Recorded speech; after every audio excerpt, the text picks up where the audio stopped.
The American Civil War wasn't just about battles and generals.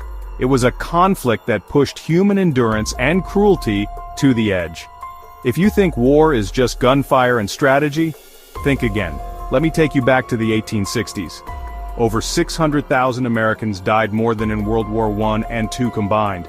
But it's the methods behind some of those deaths that will chill you. Sure, bullets and cannons were everywhere, but face-to-face violence was the norm.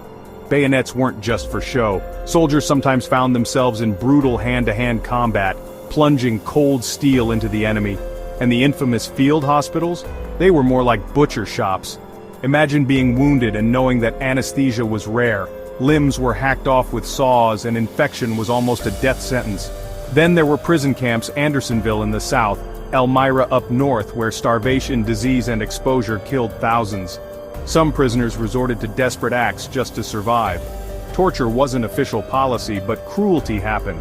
Soldiers were sometimes executed by firing squad, hung or tied up for hours as punishment. And psychological torture? Watching friends die slowly from wounds or illness, knowing you could be next, that haunted men for life.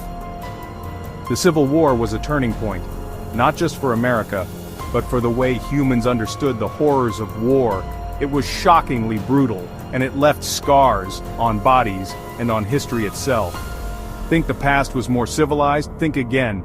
Let that sink in next time you hear about the glory of war.